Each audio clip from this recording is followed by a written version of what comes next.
요즘 저출산 시대라 그런지 다자녀 가정에게 많은 도움을 주기 위한 지원이 강화되고 있는데요. 그 자세한 내용과 함께 과연 적절한 지원책인지 알아보겠습니다. 육아정책연구소 최효미 부연구위원님 나와 계십니다. 안녕하세요. 안녕하세요. 네. 네. 먼저 육아정책연구소가 어떤 일을 하는 곳인지 간단히 설명해 주세요. 육아정책연구소는 국무총리실 산하의 국책연구기관이고요. 아이들의 이제 건강한 발달과 육아 가정의 이제 양육 부담을 줄여주기 위한 정책을 주로 연구하는 연구소입니다.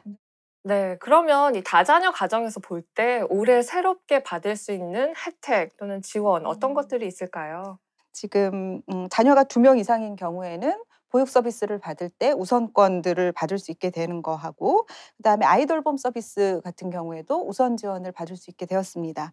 그리고 자동차 취등록세 같은 경우에는 기존에도 있었지만 일몰 사업이었거든요. 근데 일몰 기간이 지금 이제 연장이 되면서 자동차 취등록세 면제 감면 부분도 올해도 지원을 받을 수 있는 혜택에 속합니다.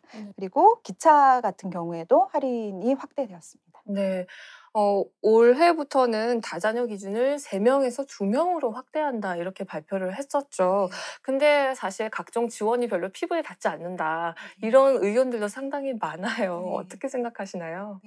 영유아 가구의 30% 정도가 다자녀 가구 혜택을 이제 다 지원받을 수 있도록 지원 대상이 크게 확대되는 부분이기 때문에 어 다자녀 가구의 기준을 3 명에서 2 명으로 상향 조정을 하게 되면 이 지원에 대한 체감도는 상당히 높아질 것으로 예상됩니다. 아, 그렇군요. 네. 아이를 많이 낳지 않는 큰 이유 중 하나가 바로 이 허리 휘도록 만드는 교육비 때문이잖아요. 지금 현재는 어떤 정책이 시행되고 있고 또 전문가가 봤을 때 어떤 지원들이 좀 강화돼야 된다 생각하시나요?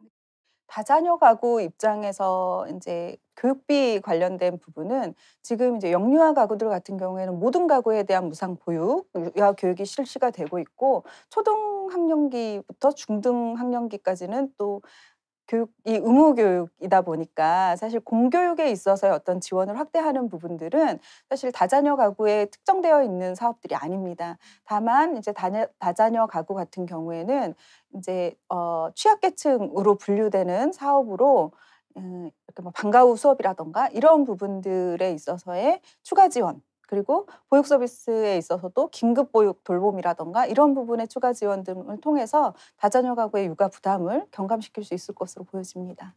출산율을 높이는 데 성공한 이 프랑스의 사례를 볼 때 '우리나라도 그런 것들을 좀 벤치마킹하면 어떨까.' 생각이 들기도 하거든요.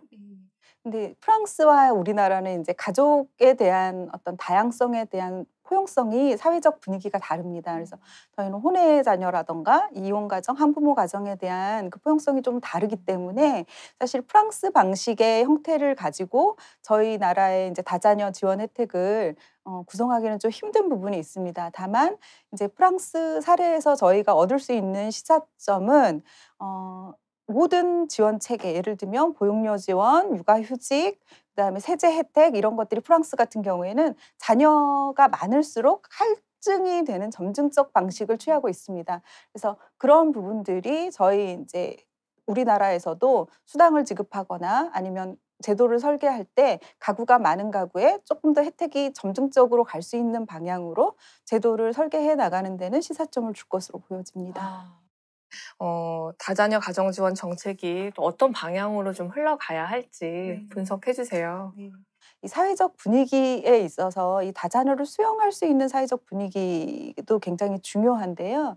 예를 들면 인제 식당을 가거나 여행을 갈 때 사실은 4인 기준으로 되어 있는 체계들이 좀 많이 있어요. 네. 그러니까 테이블 식탁도 4 그렇죠. 인용 식탁, 그다음에 뭐 여행 같은 경우에도 4인 패키지.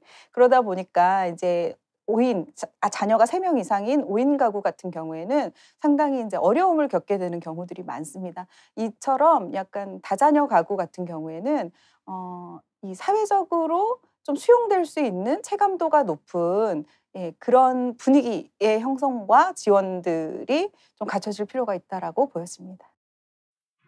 네, 이렇게 해서 다자녀 가정 지원 정책에 대해 얘기 나눠봤는데요. 앞으로는 양적으로나 질적으로나 이 다자녀 가정에게 도움이 많이 되는 그런 정책들이 나오길 기대해 봅니다.